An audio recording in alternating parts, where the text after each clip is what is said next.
Donald Trump has a strategy. It's a strategy built on fear. He paints a picture of America in chaos. Violence, economic turmoil, and radical social policies are his brushstrokes. This vision, dark and dangerous, is the America he claims exists under President Biden. It's a powerful message, one that resonates deeply with his supporters. They see their fears reflected back at them. They hear their anxieties given voice, and they believe him. Despite fact checks and evidence to the contrary, Trump's rhetoric sticks. His words have power, the power to bypass logic and reason, the power to tap into something primal and raw. This is the power of fear. In Trump's America, danger lurks around every corner. The fabric of society is fraying, and he is the only one who can restore order. It's a seductive narrative, one that offers both a scapegoat for their anxieties and a savior in their time of need. The America Trump describes is not the America most people recognize. It's a distorted reflection, warped by exaggeration and outright falsehoods.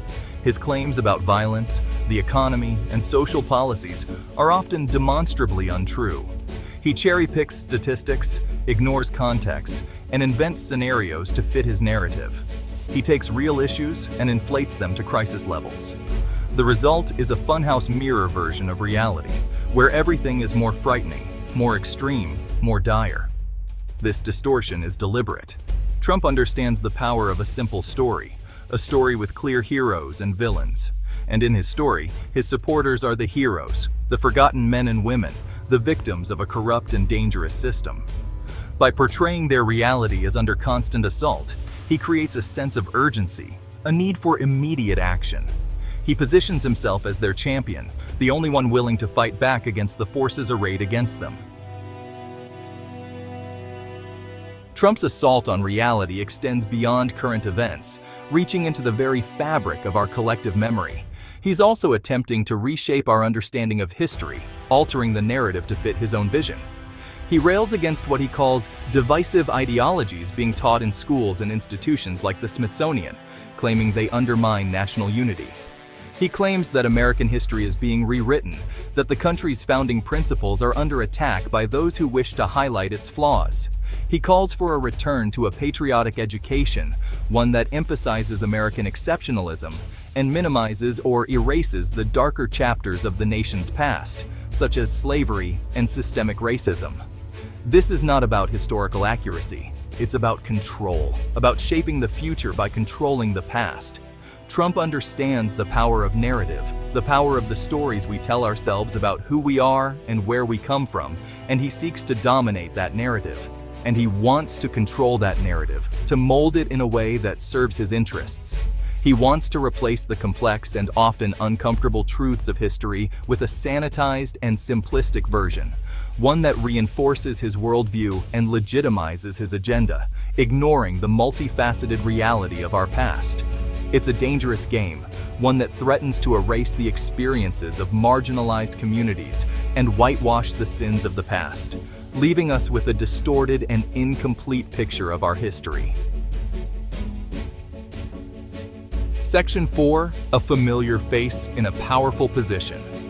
The appointment of Andrew Giuliani, son of Trump's personal lawyer Rudy Giuliani, to head the 2026 World Cup task force raised eyebrows and sparked a wave of controversy. It was a move that reeked of cronyism, a blatant attempt to reward loyalty with a high-profile position, and many saw it as a clear example of political favoritism. Giuliani's qualifications for the role were dubious at best, leaving many to question the decision. He had no experience in international sporting events, no background in diplomacy or event planning, and no track record in managing large-scale projects. His primary qualification seemed to be his last name, a name that carried significant weight in certain political circles. But this appointment was about more than just rewarding a loyal foot soldier. It was a strategic move. It was about maintaining influence, about inserting a Trump loyalist into a position of power, ensuring that the administration's interests were well represented. The World Cup is a massive global event, one that will attract attention and resources from around the world, making it a prime target for political maneuvering. By placing Giuliani in charge of the task force, Trump was ensuring that he would have a direct line to the event, a way to exert influence and potentially benefit from the billions of dollars in revenue it is expected to generate, further solidifying his network of loyalists. Section 5. The World Cup as a political stage. Trump understands the power of spectacle. He knows how to use large-scale events to his advantage, to promote himself and his agenda. And the World Cup, with its global reach and massive audience, is the ultimate stage. He sees the tournament as an opportunity to showcase America on his terms, to present a vision of the country that aligns with his own. He'll likely use the event to promote his allies, attack his enemies, and further his own political ambitions. This isn't about soccer, it's about power. Trump is a master of leveraging events, of turning them to his own advantage. And the World Cup is just the latest opportunity for him to do so. Section 6. Undermining trust, eroding democracy. Trump's tactics, his reliance on fear, misinformation, and cronyism, have real consequences. These strategies are not just political maneuvers, they have a profound impact on the fabric of society. They erode trust in institutions, undermine faith in democracy, and deepen the divisions within society. The very pillars that hold a democratic society together start to crumble. When people lose faith in the media, in government, in experts, they become more susceptible to conspiracy theories and misinformation. This loss of trust creates a fertile ground for falsehoods to flourish. They become more likely to believe the worst about those they disagree with, and less willing to engage in civil discourse. The social fabric begins to tear as mutual respect and understanding diminish. This is the environment Trump thrives in, an environment where facts are fluid, truth is subjective, and anger reigns supreme. In such a climate, reason and logic often take a backseat to emotion and outrage. It's an environment where democracy withers and authoritarianism takes root. The principles of freedom and justice are overshadowed by the rise of autocratic tendencies.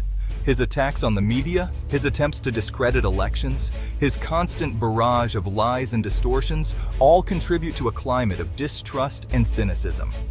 This relentless assault on truth weakens the very foundation of democratic governance. And in such a climate, it becomes increasingly difficult to have rational conversations about the challenges facing the country and to find common ground on solutions. The path to unity and progress becomes obscured by a fog of division and mistrust. Section 7. The stakes are high. The stakes have never been higher.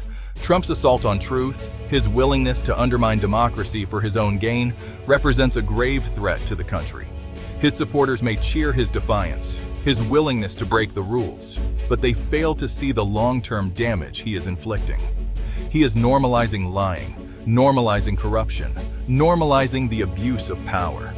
He is creating a blueprint for future demagogues, a roadmap for how to seize power and hold on to it by any means necessary. This is not a game. This is not reality TV. This is our democracy, and it's under attack. We must recognize the danger Trump represents, and we must fight back against his lies and distortions with truth and with unwavering commitment to democratic principles. The future of our country depends on it.